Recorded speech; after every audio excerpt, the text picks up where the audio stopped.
In the previous lesson, we talked about dimensioning the website using media queries. So how we can change according to different size of the screen, our website in order for it to adapt to the situation.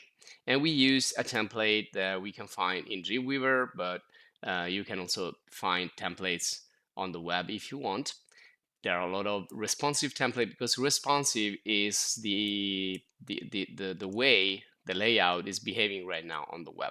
So it's the latest technology, if you will. And we also continue to stylize a little bit our CSS, creating some other effects like shadows or glow. And we investigated a little bit more the div ID, and the div class in the CSS, how we can work with them, what they are differences, and also how we can apply them to various parts of our layout to define not only a style but also like and effects, but also the structure of the page. We will talk more about defining a layout, but again, if you want, you can also search for free templates like this, and you can download templates. You can open them up with the use of Dreamweaver. So you can see here we have free CSS templates. You can download this, you can open them up, you can study them, and also free CSS layouts right here, so simple layouts. And you can see if these are fixed, static, or if they adapt, if they are responsive or fluid, etc., etc. So my suggestion is at the beginning, study a lot and get inspired by things that I already have made. You can also search for CSS responsive layout and start to open some templates. And then later on, we will discover more about this. You can see also in Vutri schools, we find a lot of tutorials and a lot of examples. And also we have a section here called HTML responsive. And you can, every time you see this button here, try it yourself. You can click here and you can see a little bit of the code and of the actual result right here. So if you click and drag this, you can see how this is responsive. So how it's adapting to the situation. And you can see here, again, the code that has been used. We can see we have media queries also here, just like we saw in Dreamweaver, and the div class, div ID, and other HTML elements. So now that you know a little bit better, you can, again, study a little bit more and understand this better and better. When we will talk about more about responsive and adaptive, we will see that usually in this situation, we don't use like static or fixed positioning and also units, but we usually use something like percentage like this, or other that are not, again, fixed measure or precise measure or static measure like pixels like this. And these are all, you can see here, these are all classes, and they're using, usually they use the float, they use the size, so the width, and then they use the padding and the margins, and usually they use also position. If there is no position indicated, they usually go with the standard flow of the page, and that's it. So we will continue later. It's just to get you going a little bit and get familiarized with this responsive way that websites are built nowadays. But everything is based on query, as we demonstrated in the previous lesson. So the media query is just a specific type of query, but in the web, we have also different types of query. But in general, in the computer world, when you're doing a query, you're basically asking something to do something or to give you some information.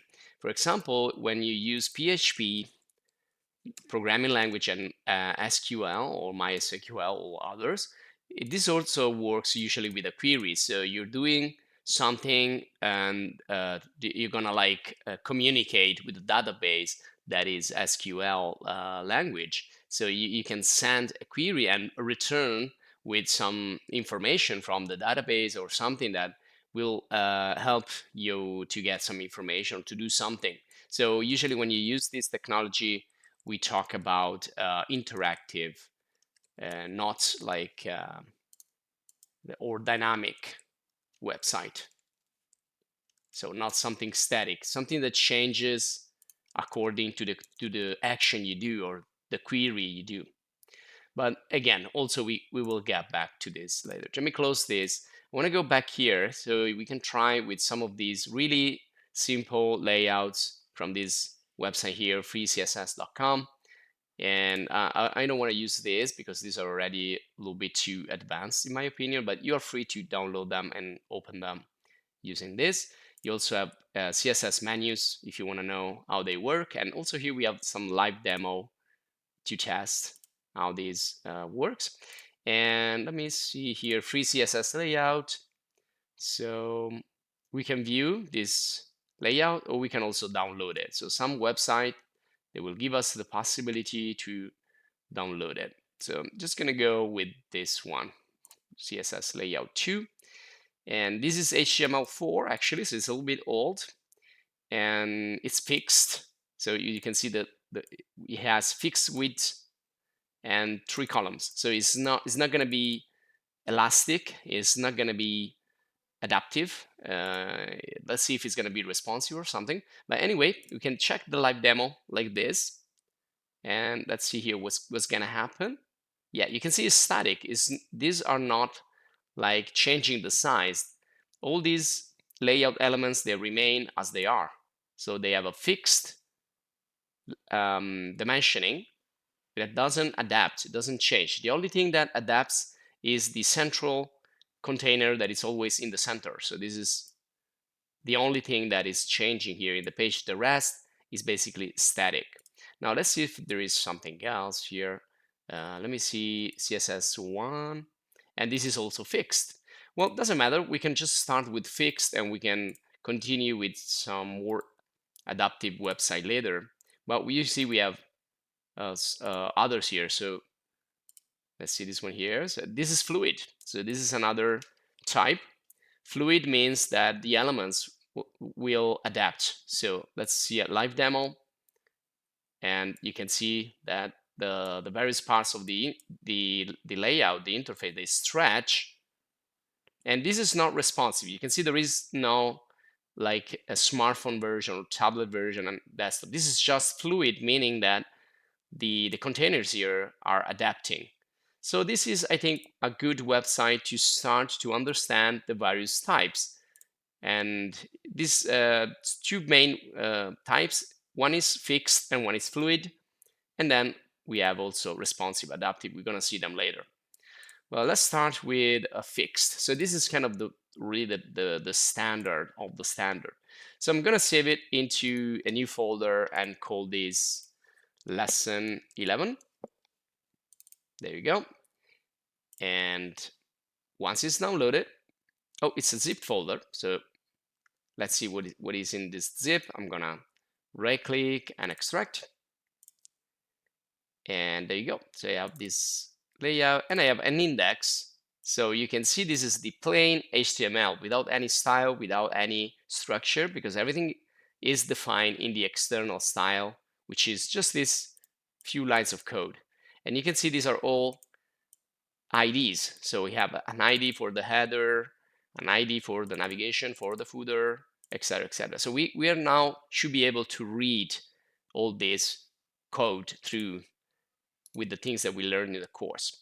So I'm going to go here and open with Dreamweaver, and there you go. So now we can see it in Dreamweaver. We can switch from live to design and see that it really changed a lot, the visualization here from design to live view. So this is because of CSS. And this is the styles right here. That's the style page where we can see everything. So let's go for the header, for example. And these are the lines of code regarding the header right here. Okay, it's a little bit, unorganized, but we can read through this. So these two are for the header. You can see the header is just saying, okay, the header is going to be this color. So that's the background color for the header. And thanks to the colors here, it's easy to read. And then it has 80 pixel height. So you can see this is fixed. Otherwise, we will have percentage here. Let's do like 100. You can see we can change the size there. The line height